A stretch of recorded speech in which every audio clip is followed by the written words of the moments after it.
Muy buenas, bienvenidos al segundo capítulo de Fórmula 1 para futbolero. Ya lo sabéis, es el libro que escribí hace un año o así, en el que explico conceptos de Fórmula 1 para gente que solo conoce el fútbol, o que bueno, básicamente es una especie de traducción, ¿no?, del fútbol a la Fórmula 1, y vamos a hacer un repaso completo a la categoría. Entonces hoy, como digo, es el segundo capítulo y es el de los clubs, porque bueno, el fútbol, ya lo sabe todo el mundo, se organiza siempre en clubs, ya sea muy pequeños, de un pequeño equipo de barrio o lo que sea, hasta uno mucho mayor, pues como el Barcelona, como el Madrid, como el Manchester United, como el que sea, pues siempre está organizado en clubs.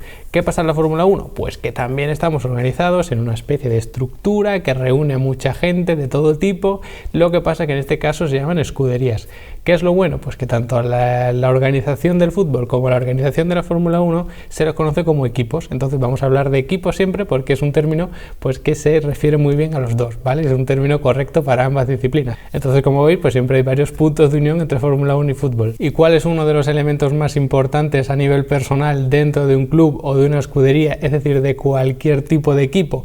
Pues los jugadores. Es verdad que en el fútbol pues tenemos unos jugadores que son los que salen al campo, mueven el balón, intentan meter gol, intentan que no marquen gol, y en Fórmula 1 pues los jugadores no se llaman así, se llaman pilotos y salen a representar al equipo pues para rodar, para gestionar la carrera, para él al fin y al cabo pues llegar a meta antes que los rivales, ¿no?, que de eso consiste. En cualquier caso, en ambas estructuras, como digo, tenemos lo que son los jugadores. Eso sí, en este sentido hay un tema un poco espinoso en cuanto a la Fórmula 1 y que es una diferencia fundamental respecto al fútbol, y es que para entrar en Fórmula 1 necesitas tener una serie de patrocinadores, una serie de sponsors, una serie de de empresas grandes, o ya sea externa o familiar, que te apoye sobre todo para llegar hasta ahí. En el caso del fútbol pues no tiene nada que ver, porque simplemente pues vas demostrando tu talento desde pequeño, vas poco a poco creciendo, vas ascendiendo y al final puedes llegar a un club grande. Pero en la Fórmula 1 sí que es el camino así, pero siempre necesitas una serie de patrocinadores, una serie de financiación extra, porque es tremendamente caro, y eso sí que lo diferencia del fútbol. Unas veces, como digo, puede ser la propia familia que está muy interesada, que quiere apoyar al máximo y que tiene por supuesto los recursos necesarios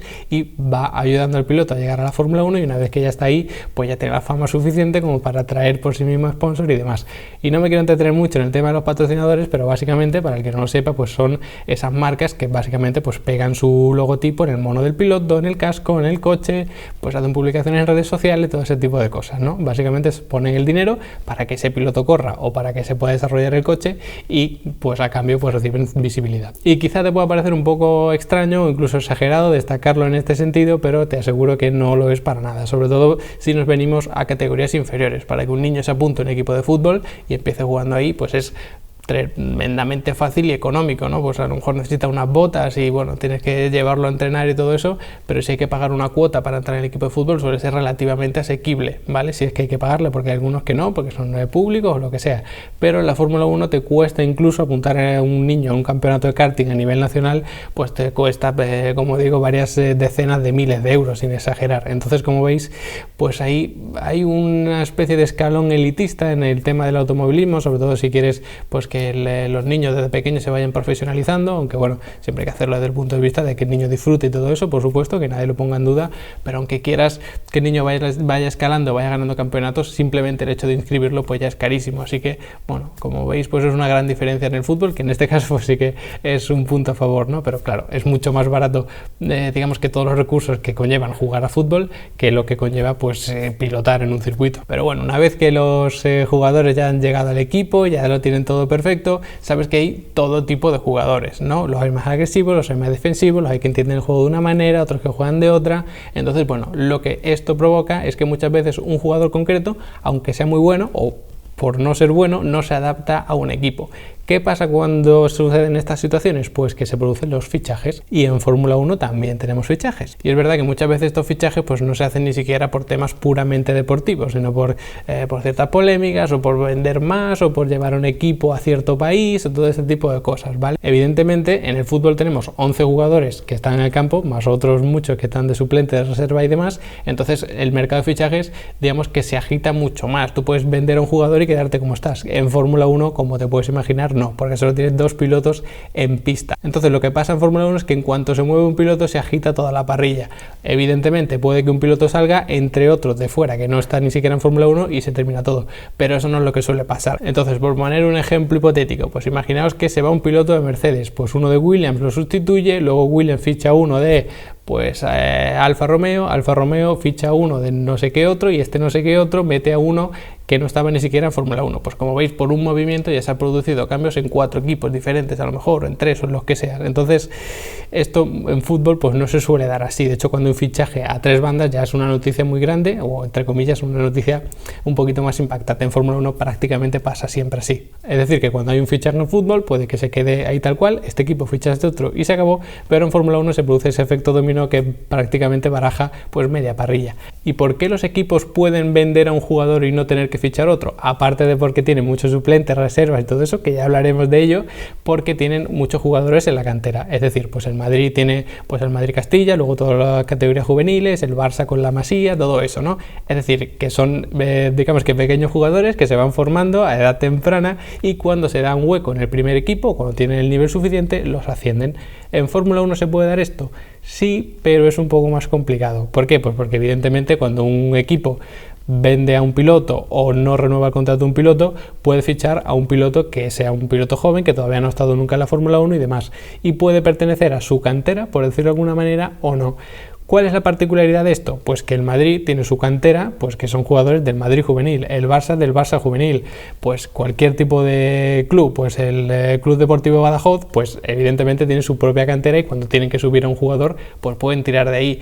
Pero los equipos de Fórmula 1 no tienes un Mercedes de Fórmula 2 o un Mercedes de Fórmula 3 o un Ferrari de Fórmula 4 española, no existe eso. Entonces, ¿qué se hace? Que los equipos tienen, digamos que, bueno, como ciertos ojeadores para las futuras promesas. Entonces, ¿qué se hace? Pues que esos pilotos se les va buscando huecos en equipos de categorías inferiores. Para que nos entendamos, con un símil del fútbol, es como si cedes a tus jugadores. Eso pasa sobre todo cuando un jugador tiene nivel suficiente como para estar en un equipo de primera, por ejemplo, pero en el equipo de primera que le correspondería no hay hueco. Entonces, ¿qué se hace? Que se cede fuera, juega fuera, se forma como jugador y cuando ya tiene nivel suficiente o hay un hueco en el equipo, pues ese jugador sigue siendo propiedad, entiéndase la palabra, del propio equipo. Aquí pasa algo parecido. Entonces lo que se hace en los equipos de Fórmula 1, pues sobre todo Mercedes, sobre todo Red Bull, sobre todo Ferrari, bueno, prácticamente todos los equipos de la parrilla, pero sobre todo los de arriba, pues lo que hacen es tener jóvenes pilotos y eso se llama los programas de jóvenes pilotos, sobre todo el de Red Bull quizás sea el más famoso y básicamente lo que se hace es que cuando se ve a un niño o un adolescente que es una joven promesa que parece que lo va a romper todo, pues lo que se hace es como que se le ficha. ¿Y qué se hace? Pues se le va pagando todas esas inscripciones que ya sabes que son carísimas, se le va buscando equipos en los que pueda competir y poco a poco se va formando en categorías cada vez superiores. Pues puedes empezar por la Fórmula 4 a nivel nacional, luego Fórmula 3 internacional, luego Fórmula 2 y luego Fórmula 1.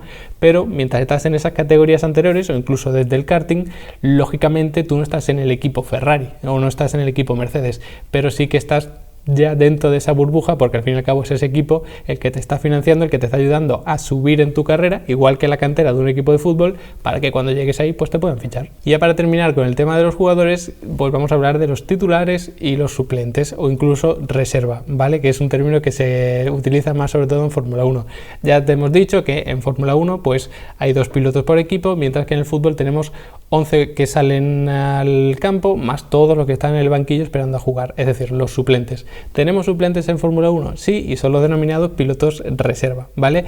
Y es un término que también se utiliza en fútbol. Lo que son reserva es que no va convocado normalmente, es decir, pues te quedas en casa, formas parte del equipo, pero no estás ni siquiera en el banquillo. Y eso es más parecido a lo que tenemos en Fórmula 1. Siempre los equipos tienen pilotos reserva, que es verdad que pueden salir, pues si uno de los pilotos se pone mal o le pasa algo y no puede competir por lo que sea, pues el equipo tira de ese piloto reserva. Pero ¿qué pasa? Que ese piloto reserva no va a salir en medio de una carrera, como si puede pasar en medio de un partido de fútbol. Entonces, por eso es más correcto el término reserva que el término suplente. En cualquier caso, estos pilotos no solo están para eso, sino que muchas veces trabajan con el simulador, trabajan para probar diferentes reglajes, para ayudar a los ingenieros a desarrollar los coches y todo eso. Entonces, bueno, tienen un trabajo que es como si siguiesen yendo a los entrenamientos, ayudando al equipo como tal, pero luego a la hora de la verdad, pues no salen al campo. Eso sí, en lo que es exactamente igual la Fórmula 1 que en el fútbol es que los reservas no quieren ser reservas, solo quieren jugar. jugar, porque por mucho que hagan trabajo en simulador o dando vueltas en filming days para probar también cosas y aprovechar un poco y demás, realmente lo que quieren los pilotos es competir en carreras, igual que los jugadores quieren salir al campo a jugar el partido. Así que bueno, eso sí que es exactamente igual, no os quepa duda. ¿Qué otra figura importante aparte de los jugadores hay en un club de fútbol? Pues el entrenador. Y aquí tenemos un pequeño problema con el símil de Fórmula 1 porque podríamos decir que es algo así como el team manager, el team principal. Lo que pasa es que este team manager, team principal o como lo queráis llamar, es una mezcla entre el entrenador y el presidente. ¿Por qué? Pues porque básicamente el entrenador lo que hace pues es dirige a los equipos, los entrena, decide quién juega, quién no juega, y el team principal pues es verdad que hace estas ciertas labores, tiene que jugar un poco con la psicología de los pilotos, pero luego también tiene esa versión de presidente que puede cambiar a los pilotos y fichar a otros, vender los que tiene y demás. Entonces, bueno, es un poco una mezcla entre ambos conceptos, ¿vale? Pero básicamente es esa cabeza líder que siempre está con el equipo y que, bueno, que es un poco el que lo dirige todo. Y además hay algo que es exactamente igual, una vez más, en el fútbol y en la Fórmula 1, y es que cuando algo va mal, siempre se le echa la culpa a este entrenador o al team principal en la Fórmula 1. Siempre, cuando las cosas van bien, probablemente sea culpa de los jugadores o de los pilotos, y cuando van mal, pues es culpa del entrenador o del team principal. Y si os habéis fijado, en los partidos de fútbol el entrenador nunca está solo, sino que tiene, aparte de todos los jugadores que están con él en el banquillo, a unos asesores. Es decir, estas personas que siempre están ahí con una libreta, como con una tablet, con un casco puesto, escuchando comentarios y comunicándose con gente de fuera. Y estos son los famosos asesores, que están constantemente diciendo al entrenador: oye, fíjate que aquí tenemos una oportunidad, oye, fíjate que no están cubriendo bien esta zona en el córner, pues resulta que la defensa se está adelantando mucho. Es decir, crea ciertas oportunidades o las ve, y por supuesto también las debilidades. Es decir, oye, estamos adelantando mucho la defensa, vamos a ponerla más atrás, vamos a juntar más las líneas, todo esto que se da en el fútbol. Pues en Fórmula 1 hay algo parecido, que también tiene su team principal a los asesores. ¿Qué pasa? Que estos asesores lo podemos categorizar en dos tipos: los deportivos y los técnicos, o incluso los estratégicos también, aunque esto va un poco más por tema deportivo. Entonces los técnicos, básicamente, pues esto es una figura que no se da en el fútbol, ¿vale? Pero es básicamente los que nos están diciendo: oye, pues el coche está muy dañado, si no está muy dañado, si estamos perdiendo carga aerodinámica, si estamos gestionando bien el combustible, si tenemos los neumáticos demasiado sobrecalentados, todo este tipo de cosas. En el fútbol, pues bueno, ahora actualmente tenemos como una especie de cacharritos, ¿no?, que se lo ponen a los jugadores para medir por dónde se están moviendo y tal. Pues bueno, sería algo así parecido, ¿no? Los asesores que están leyendo esa telemetría a tiempo real y le pueden decir al entrenador si estamos abriendo bien el campo, si lo estamos cerrando, si estamos teniendo algún tipo de problema o de oportunidad que no estamos aprovechando. Pero en Fórmula 1 también tenemos unos que son un poquito más parecidos a los que hay en el fútbol, que son los deportivos. Es decir, están mirando las cámaras on board, están mirando las estrategias, están viendo constantemente cuáles son esos puntos de mejora. Es decir, pues si un piloto está intentando adelantar a otro, el de tu equipo, en este caso el que intenta adelantar, pues se tiene que fijar cuáles son los puntos débiles del otro piloto, donde comete más errores, para comunicarte con tu piloto y decirle: oye, ataca en esta curva y en esta otra, no intentes atacar en esta, porque de esa manera te va a ser más fácil adelantar. Y eso es lo que hacen los asesores también de fútbol. Le dicen al entrenador: oye, dar estas indicaciones a los jugadores, que se abran más por esta banda, que ataquen más esto, que defiendan más lo otro. Entonces, como veis, pues en ambas disciplinas tenemos estos asesores. Pero no todo termina aquí, no todos son jugadores, entrenadores o asesores, sino que todos los clubes de fútbol, sobre todo los más grandes, evidentemente, tienen muchísimo personal detrás, ¿vale? Que son gente que, bueno, ya podemos hablar aquí de todo tipo, que si de recursos humanos, que si de marketing, que si de finanzas, de dirección de empresa, de todo eso. Pero bueno, dejando eso un poco al lado, hay unos personajes muy importantes en los equipos de fútbol, que son los preparadores físicos, ¿vale? Y luego además, por si la cosa se tuerce y no va todo como debería, tenemos a los fisios. ¿Qué hacen los preparadores físicos? Pues entrenan a los jugadores, ayudan a mejorar su resistencia, mejorar su técnica, mejorar todos los aspectos, digamos, para que el jugador funcione bien para el día del partido. ¿Dónde tenemos nosotros preparadores físicos en la Fórmula 1? Aparte para preparar a los propios pilotos, por supuesto, y sin desmerecer ese mérito, pues en los ingenieros, que lo que hacen es, en vez de preparar a los jugadores, preparan el coche. Bueno, aquí no podríamos pegar horas hablando de los ingenieros, que si de resistencia, de materiales, que si de aerodinámica, que si de datos, que si de simulador, mil cosas, ¿vale? Pero bueno, son esas personas que están de puertas para adentro trabajando para que el día del partido, el día de la carrera, todo vaya lo mejor posible. Pero ¿qué puede pasar? Que el día de la carrera el coche tenga algún tipo de fallo, haya que cambiarlo, o incluso que haya que cambiar la rueda, que eso pasa siempre, o que el día del partido pues tenga el jugador un tirón, tenga una lesión de algún tipo leve, y para eso aparecen los fisios. Entonces, cuando hay que cambiar algo en el coche, cuando hay que modificar lo que sea, pues tenemos a los mecánicos, y cuando hay que pues ayudar al jugador a poner un poquito de reflex, a estirar no sé qué músculo o lo que sea, pues tenemos a los fisios. Entonces, los mecánicos de un coche de Fórmula 1 son como los fisios de los jugadores de fútbol, igual que los preparadores físicos de los jugadores son como los ingenieros para el coche de Fórmula 1. Entonces, tienen que trabajar, por supuesto, en absoluta sinergia para que uno sepa lo que está haciendo el otro y que por tanto pues se trabaje eficientemente, y sin los fisios, sin los preparadores físicos sería absolutamente imposible que se dieran partidos de fútbol, y sin ingenieros y sin mecánicos sería absolutamente imposible que tuviésemos carreras de coches. Por lo tanto, como veis, el fútbol y la Fórmula 1 son bastante parecidos, al menos a rasgos generales, si buscamos estas pequeñas coincidencias. Tenemos jugadores, tenemos pilotos, tenemos entrenador, tenemos team principal, tenemos fisios, tenemos mecánicos, tenemos asesores de la misma manera, aunque se denomina ingenieros en Fórmula 1, tenemos preparadores físicos, tenemos ingenieros, así que como veis, pues al fin y al cabo siempre podemos buscar estas pequeñas semejanzas, y que espero que os ayuden a entender mejor la Fórmula 1. Así que ya sabéis que os podéis suscribir para no perderos los siguientes capítulos de esta serie, de esta adaptación del libro, pasárselo a vuestros amigos futboleros que quieran entender la Fórmula 1 o que no os entiendan porque no entiendan la Fórmula 1, y ya sabéis que tenéis Level Up Academy, mi academia de motorsport, por si queréis aprender cosas un poquito más técnicas, profundizar un poco más, ya sea en motorsport en general como en Fórmula 1. Así que nada, nos vemos en el siguiente vídeo.